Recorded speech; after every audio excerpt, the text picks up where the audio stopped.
Thanks for tuning into today's podcast. Before we begin, I'd like to tell you a little bit about our new remote training here at RPP. We've been offering remote training for quite some time, but we always required the athlete to come in-house for an assessment. Now we can do the whole assessment online and bring all of our services, pitching, hitting, and strength training to your doorstep. So, if you like what we do and how we do it, go to our website at rocklandpeakperformance.com and click on Remote Training in the toolbar. Thanks. The Behind the Seams podcast. I'm your host, Nunzio Signore, looking to bring you great dialogue with some of the best in the world of player development. The world of training baseball players has changed dramatically during the past few years, and I'm looking forward to shedding some light here on what's the latest, what's the best, and what's really happening in the world of player development. Thanks for joining me for the ride.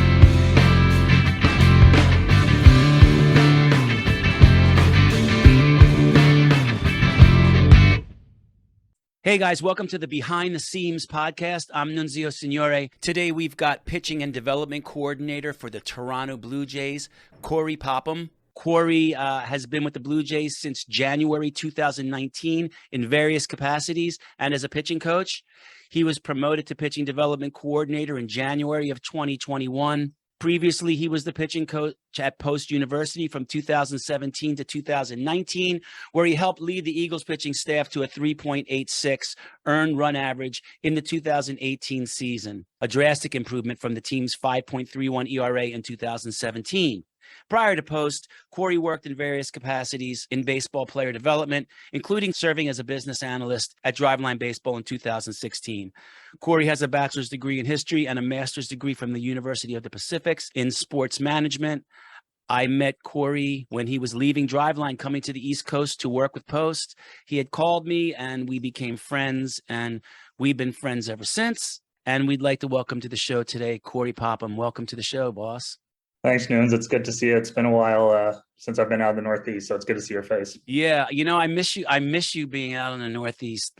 I'm actually about 15 minutes away from our spring training complex, and the city my wife and I live in is Oldsmar, Florida, and then that's about 15 minutes away from Dunedin, which is where our complex is. It's pretty close to Tampa.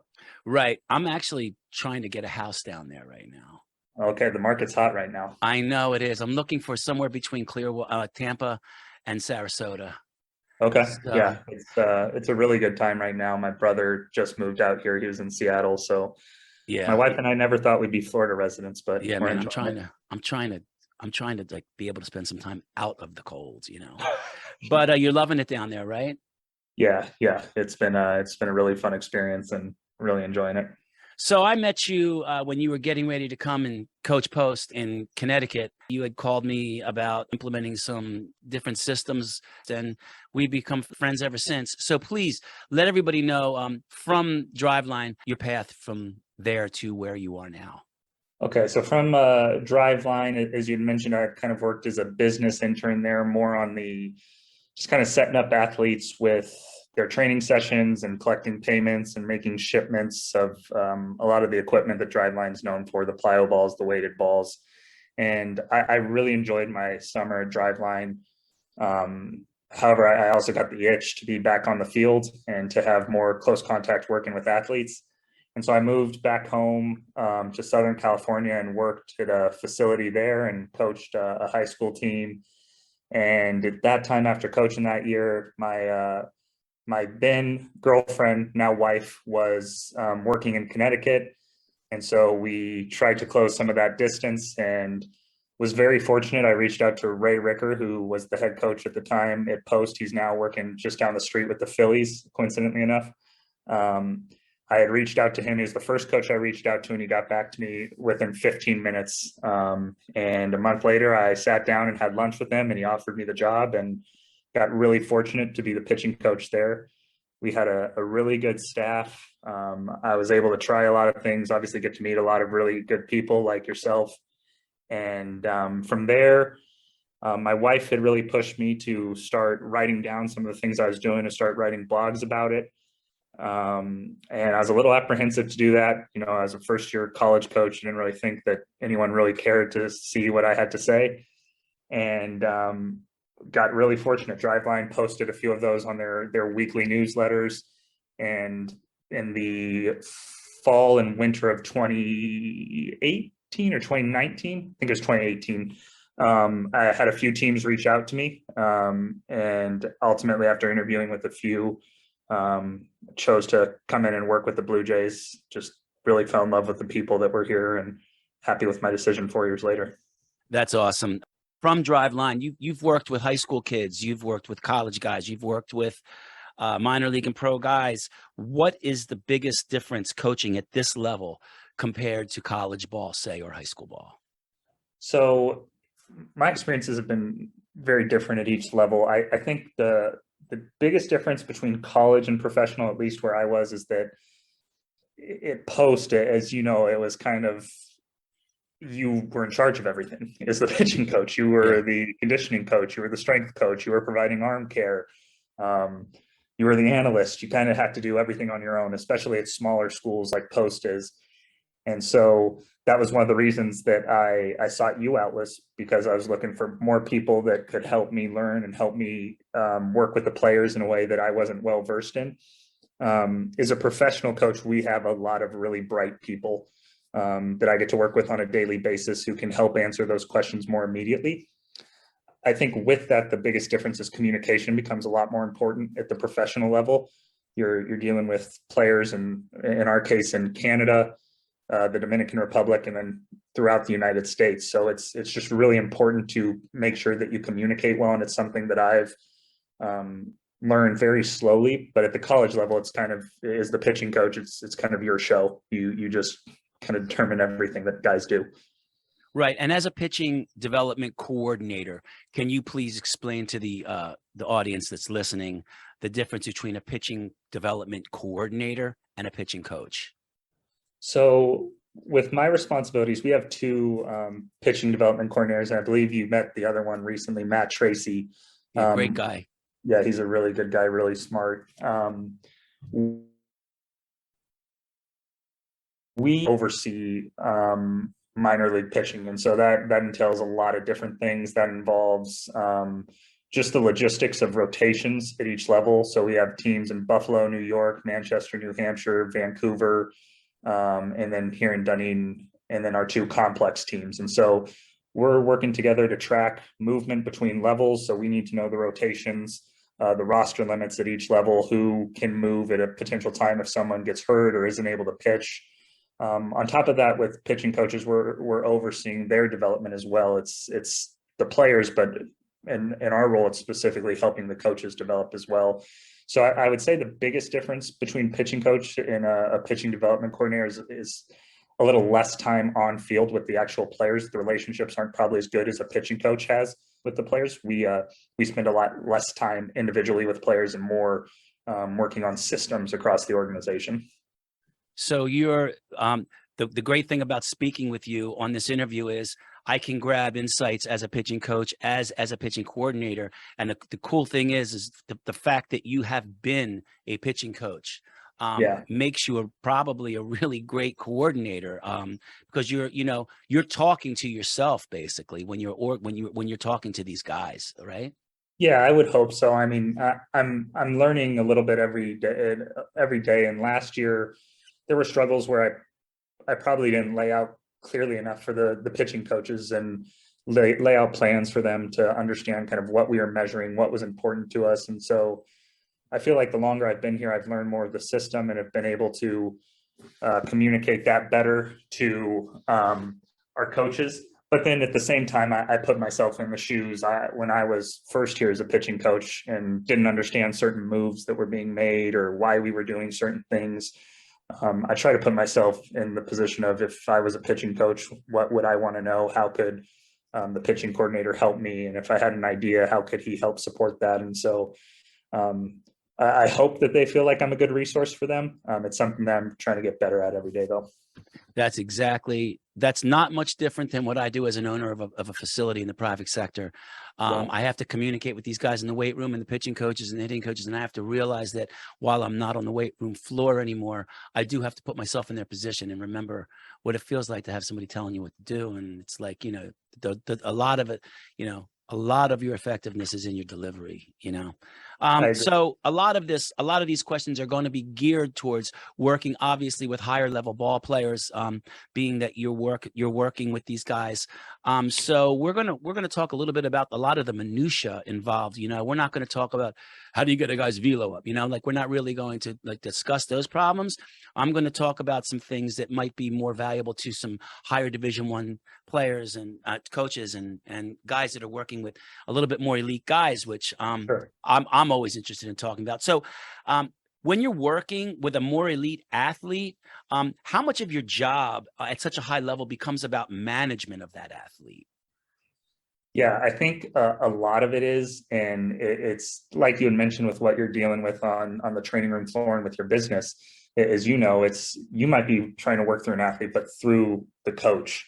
And so a lot of it is one, giving out important metrics to us. So I think some of the things that you had listed in the questions you sent over were sleep and nutrition Yeah, and weekly workload stress management. load. Yeah. Yeah, weekly stress load. So that's all stuff that, especially on the throwing load front, that has been something I've been trying to implement along with Matt and making sure that we're tracking those things so we have a better idea of how guys are, developing and getting ready for the season. It seemed kind of asinine to me that we were having these professional pitchers come in and just kind of trusting that they had done the throwing program the exact same way, had no idea whether they were building up. And so part of that's measuring it and then using that data. And then as far as the other things, a lot of the stuff that we're doing on a daily basis is just talking to our pitching coaches about what's important to us and what we need to track. And we've gotten a lot better at that as we've been here longer. It was something we struggled with at the start. But I think to answer your question in a little bit more concise way, it's managing what's important and then stressing that a lot to the coaches and then the players, and making sure that they know the things that we're measuring, the things that we're looking at as far as how they can advance in our organization. So what are your recommendations to a pitching coach that say, you're approaching mechanical adjustments with a more elite athlete that has already had some success? How do you go about beginning that conversation, and how do you approach applying these adjustments with a guy that has already had some success? Yeah, that's a good question, and it's one that we mull over for a long time before approaching a player to do a lot of this stuff when we want to make changes. I think the first thing we have to figure out is why we want to make the change. So we're very specific about not making a change because aesthetically it might not look pleasing to you as a coach. That was something that was pretty rampant when I first got here, is that we were telling guys, hey, change your delivery to look like this, change your delivery to look like that. And there was really nothing, like no results tied to it. It was just, we were looking for a certain movement pattern that may have just been because the coach thought it looked pretty. Yeah. So we're trying to answer the question, like, one, is it going to help him throw harder? Is it going to help his stuff be better? Is it going to help him throw more strikes, or is it going to help him stay on the field? And so from that point, when we go to the player, we're going to be talking about that stuff only if one of those things is struggling, right? So when we follow from that lens, it makes it a little bit easier because we're not just going opinionated. We're also really fortunate to have a pitching lab here, which is unbelievable. It's got the whole nines in it. And so when we go to players to suggest changes, it's usually coming from hey, here's what we've seen, how you stack up relative to the org. And then it's also connected to some piece of performance. Either they're not throwing as hard, or their stuff isn't as good, or their results aren't as good. So now it makes that change a little bit easier as far as when we bring it up. It really goes back to that same old thing. Are they lighting up the gun? Are they hitting their marks? Do they have no pain? Right? Yeah. If that's all, if they're all good, I don't know why you would actually be messing with somebody, Yeah, and that's one of the things that I think we've improved a lot as an organization in the last couple of years. Is it's just not making changes for the sake of making changes. If it doesn't look pretty, but it's getting everyone out, the guy's staying healthy and he's throwing hard, then we're probably not going to touch it. Great. Take us through. So now you're working with a guy, and the guy's just really having a hard time making these small changes that you're trying to get him to do. take us through your inner thought process when you're trying to communicate this, and he's having a hard time. Just some advice for guys that are, you're with a high level athlete and he's just having a hard time. What's your thought process to get him to better understand that, or do you give it an amount of time and then just leave it alone? Yeah, that's a good question, and I'm not sure. This is just my opinion based on things I've done, but I'm sure other people have better answers than I do here. But for me, I think the key is probably to set a certain amount of time that you want to give the plan to work. I think that where I have erred in the past is, as a player as well, is jumping from thing to thing, hoping you're going to find the magic pill, and never really get a chance to see if you put in a consistent 3, 4, 5 months, whether that plan's going to work. And so I think it's creating and sitting down with the player and creating a plan and saying, look, we're going to commit to this for a certain amount of time. And that'll involve talking with our strength and conditioning athletic trainers as far as when they believe we should start seeing some adaptations. And then just retesting and seeing if we have made those changes. And if not, then not being afraid to say, okay, this was why we did what we did based on the information we have. We've tried something now, and let's say it's a month, 2 months later, is it time to start adjusting? And I think that's a really cool thing about the Blue Jays is that I've been wrong thousands of times, and we have times where we go in with the best intentions, but it doesn't work out. It's being quick to pivot off that and looking at what the objective data is telling us and the performance is telling us, and being able to adjust the plan. So I think setting at the outset the period of time we want to try something, why we're trying to make that change, or what we would like to see performance wise, and then just being very open with the player. If it's not working, being able to adjust and try something else. That's really interesting. I was interviewing Robin Lund from Iowa. Really, really smart guy. I love He's a that really guy. bright guy. I love that Incredibly guy. bright. He's telling me that he's using a an application that he onboards all his guys with at the very beginning, and it tells you how quickly they can adapt to instruction. And some guys have a longer learning curve. You know what I mean? Like some guys take Yeah. longer to make changes. And he has this analysis that he does with them. It's a written analysis.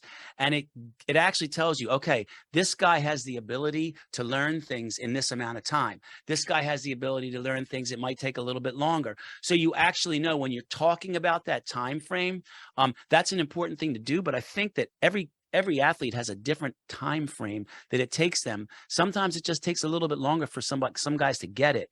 And I think that I wrote that down. I can't remember what that application is, but it's a really great thing to know what type of an athlete you're dealing with when you're trying to make these changes, so you don't stay on something too long, or you don't jump ship real quick. That's a great. I'm gonna figure out what that application is, and I'm gonna send it to you. I'm gonna let you know what that is. So when you come in and you have a new set of guys, or you have a new guy, what are some different ways you use to get buy-in from your pitchers? What is your instruction to your pitching coaches? What do you do? What is a good way that you can help get these guys to get some autonomy and just really get them to understand what you're trying to do and get them excited about doing it? Yeah, so I think in the case of, I can speak to you about guys we've drafted and how kind of we onboard them, is that as soon as they get drafted, they come into our brand new facility here, which is awesome. And we sit down and just explain to them, here are the things that we find important as a pitching department. And that Matt and I will sit down and discuss some of the key metrics that we're looking at, some of the things that we find important. And from there, the biggest thing is to stress to them that this is their career. Like, we're here to help them. We're here to guide them and help however we can. And so we say it very often. If something we're saying doesn't sound right to you, or I usually use more crass terms than that, but if something I'm saying sounds like that, please bring it up, because ultimately, like, at the end of the day, they're your stat lines, right? It's not my face next to a certain guy's stat line, it's his. And so we try to work through and give guys autonomy to tell them that when we sit down and come up with a plan based off everything that we know and all the hard work that we're doing in the back end, like, we're bringing it to you because we think it's going to help you. But if you don't buy into it, if it's not something that you believe in, then it's not going to work. And so we've had that happen before where we've come up with, hey, we think you should try this pitch, and the guy doesn't feel comfortable with it. And ultimately, right, the end result is to get guys out. And so even if we feel pretty confident that something we're saying is going to help a guy, if he isn't bought into it, that's something we might table until the off season. But when we do sit down with those guys, as far as buy-in, it goes back to some of those metrics that we were talking about earlier. Are they throwing hard? Are they throwing strikes? Are they striking guys out? Are they staying healthy? If we start all our conversations from that lens and go to talk to a particular guy about something, it's hard not to get buy-in if one of those things are struggling. We're usually not having those conversations with guys who are performing really well. I love it. I love it. How much of a role do you play when getting your guys to connect the dots between strength training and mechanics with your guys? How much do you get involved? Is it more of the pitching coach trying to work in a closed loop kind of with the strength guy? A lot of pitching coaches never look at the problems on the mound through a mobility or a strength training lens. They only rely on cues and throwing drills. And quite personally, if a guy can't get into a position because of a mobility or strength issue, he's not going to do your throwing drill or your cue very well. So how important is that to you, and how much of that is stressed with the organization, and who's responsible for making sure that closed loop is seamless, kind of? Yeah, I think that going back to the question about what's different between college and professional baseball, I think in college, right, you're kind of the guy seeing all that stuff. So you have it internally, like, okay, we tried this in the weight room. It doesn't seem to be translating. I think at the professional level, that's really cross-department communication between the coordinators. I think it would be sitting down with the S&C coordinator and talking through, hey, we've been on this plan for the weightlifting. This is the phase you guys were in, and we're not seeing this result that we expected on the field.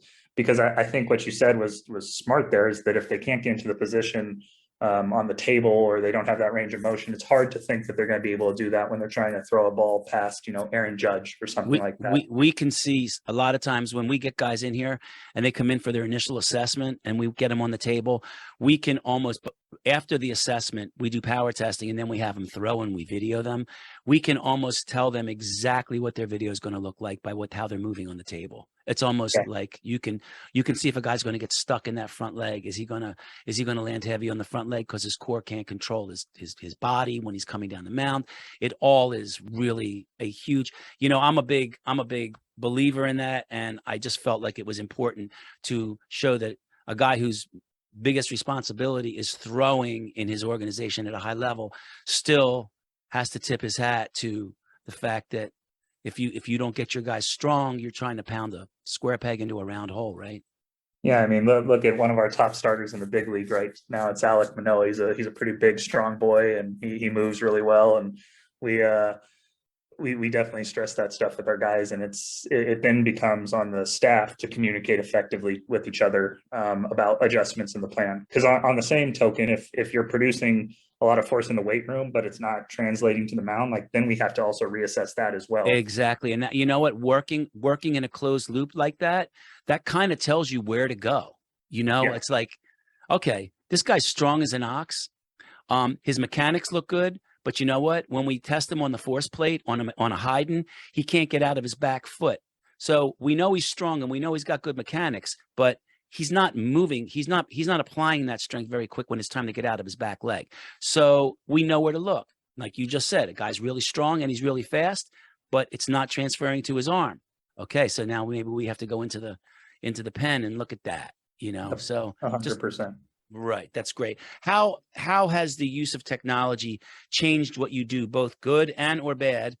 And if you could have one piece of tech 10 years ago, what would it be?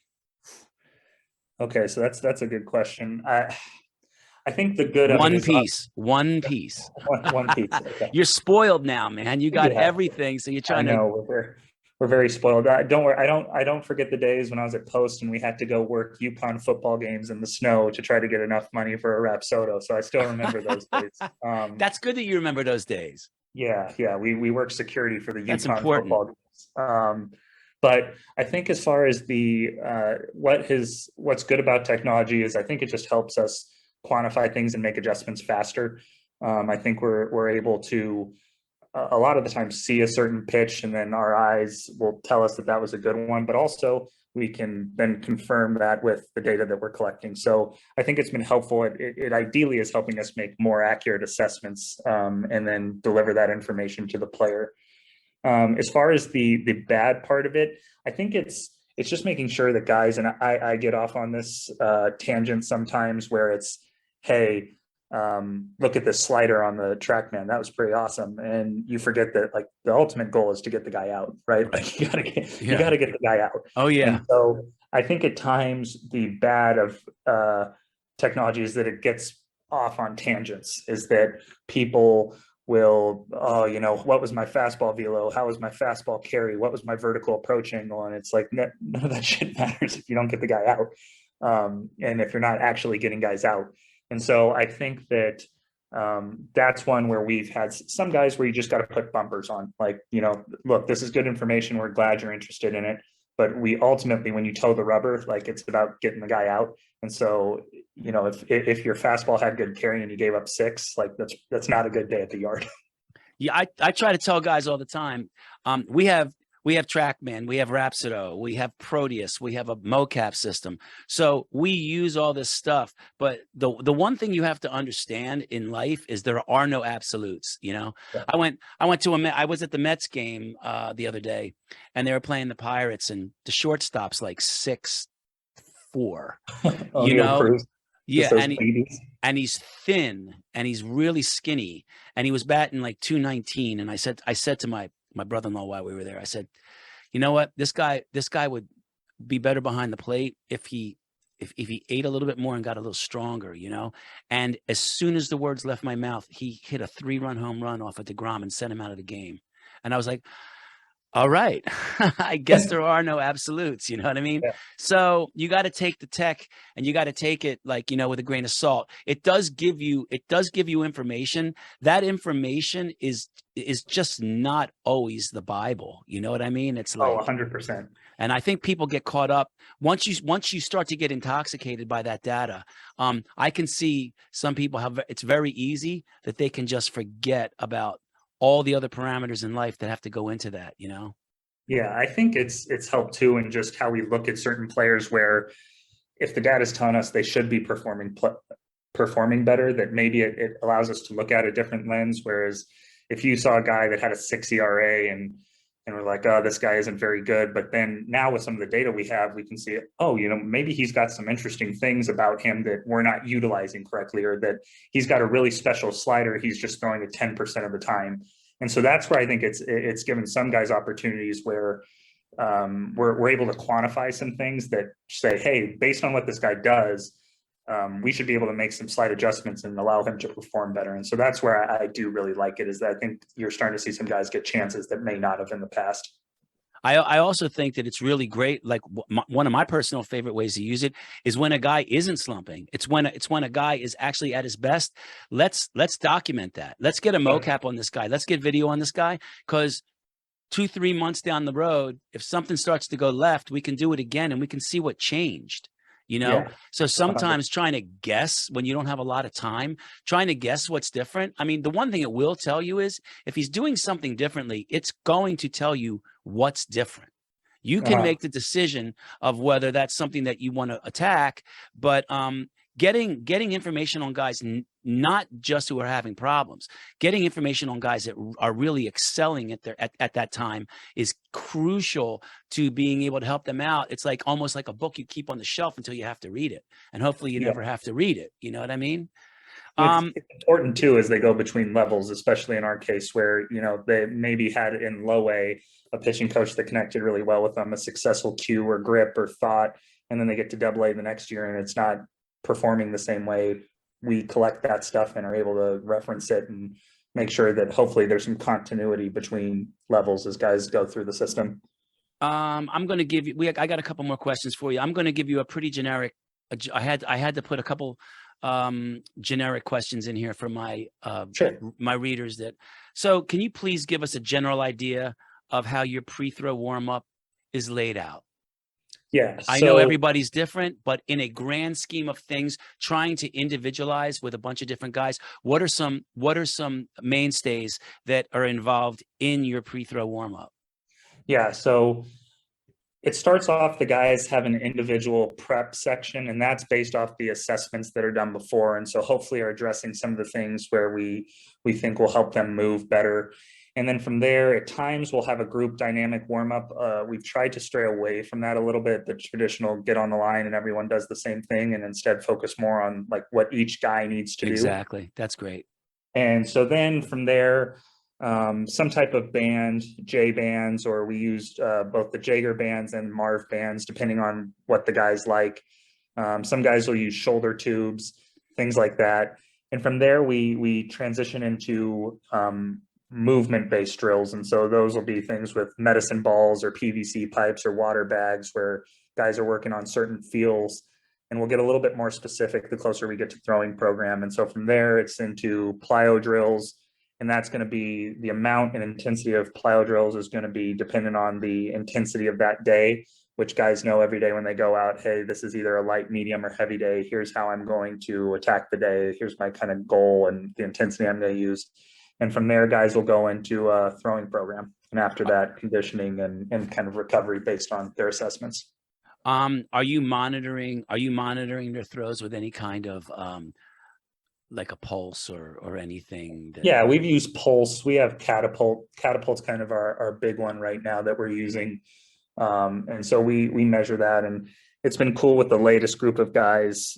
They've really been invested in it, and they're curious to see, hey, what I felt like today was a medium day. Did I get there? Or I thought I went light today, but it looks like I went too heavy. And so the guys are interested in the information, and we're collecting a lot of it and hope to continue to make, findings on that stuff. That's great. That's the auto regulation. That's just really, really, taking stressors into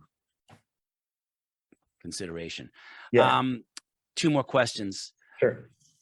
Some good reading for our guys, our pitching guys, and our guys that just trying to work with teams and trying to just build a good relationship with a bunch of young guys. Any good reading that you can recommend?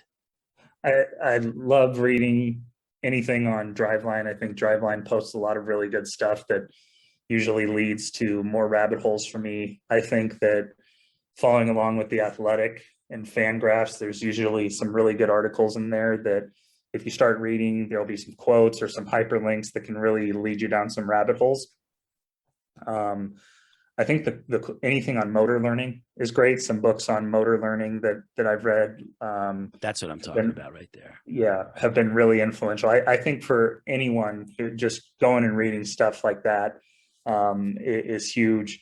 And then I think for guys who might not, who may be in college ball looking to get into professional baseball, I think trying to read anything in Spanish and learning as much Spanish as possible, that's huge. I can't tell you how big of a culture shock that was for me, and how as I've learned a little bit more Spanish, it's been helpful. And so trying to read things in Spanish, baseball articles in Spanish to pick up common phrases is also something that I'll do.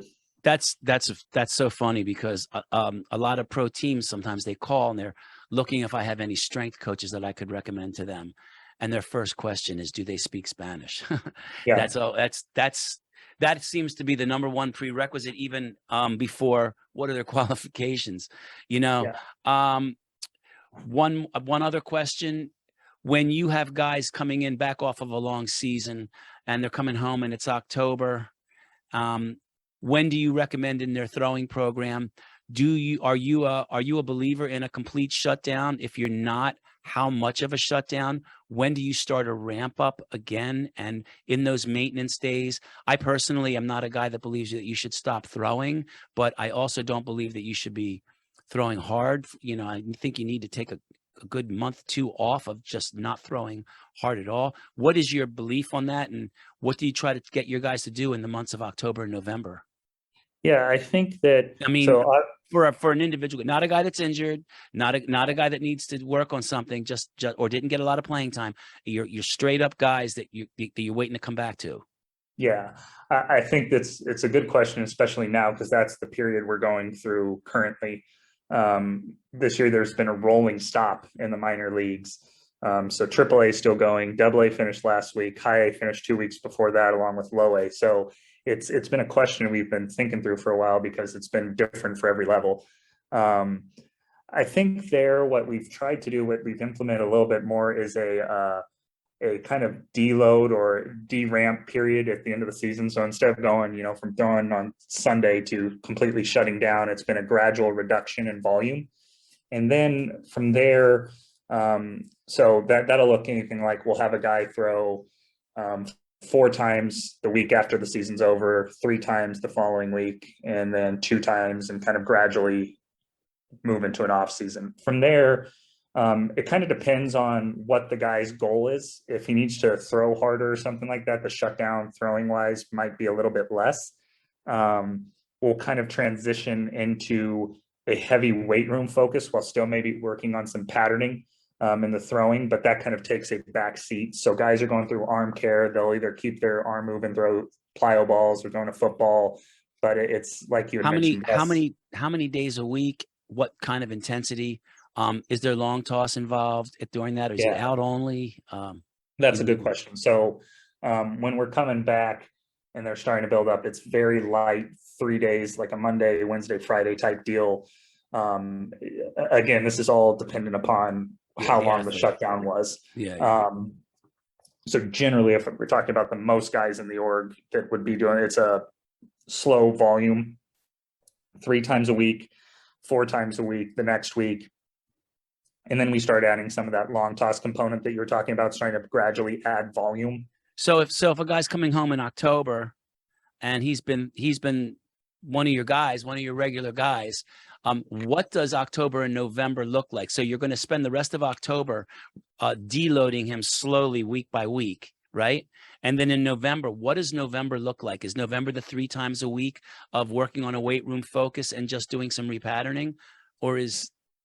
Yeah, it's such a tough question with our guys, because a lot of it is you have to answer the question, is he coming to big league spring training? Because that's different than minor league spring training, and when he needs to be ready. So at that point, we're going to look at when does this guy need to be ready. And you got to work backwards from that, right? Yeah, right. Exactly.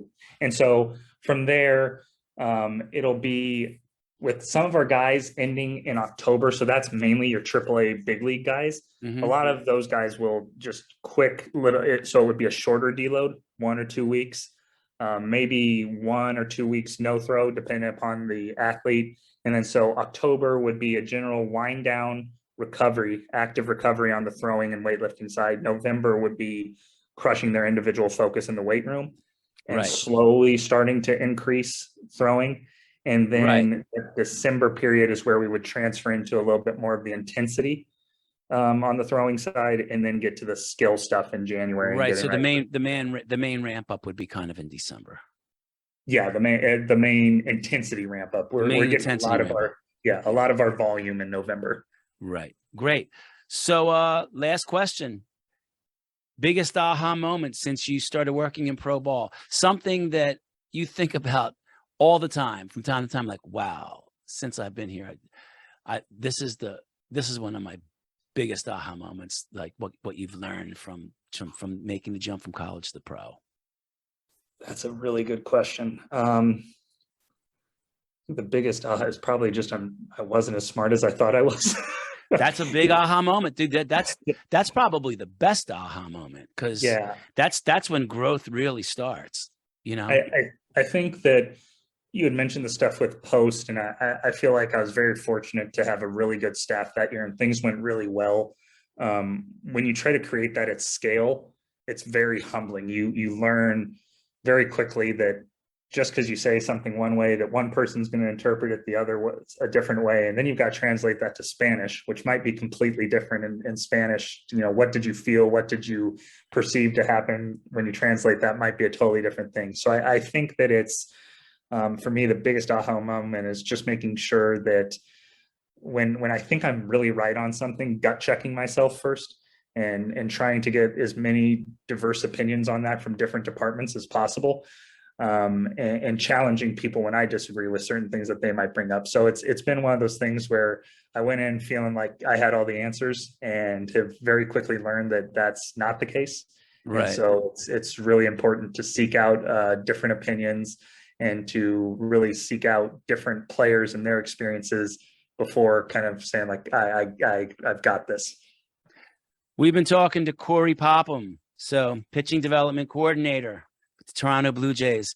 My buddy, one of the most forward-thinking guys I can remember. I don't know, it must have been 7 years ago. He was one of the first guys to bring a group of college guys from out of state into my facility to be assessed. And many of those guys still come here. I don't know if Matt Gehrig around when you were there? Yep. And Danny? They were both freshmen, both studs. Matt Gehrig walks in here. This guy looks like he looks like Gronk. Yeah, I can't even like a house. He's looks like a wide receiver. But anyway, really forward-thinking guy. I really, really appreciate you giving me your time. We will be talking soon. Anytime I could be a help with you, please let me know. And keep fighting a good fight, dude. Thanks, Nunes. It's awesome being able to talk to you 5-6 years later. Really appreciate the time. You haven't aged a bit. I've gained a little bit of gray hair in that time. I've gained a lot of gray hair. That's why I'm wearing a cap right now. And that's why I don't use a video. But anyway, how can guys reach you? I'm on Twitter. I think it's Coach Pop 91 is the best way to probably do it. But to reach out on Twitter would be great.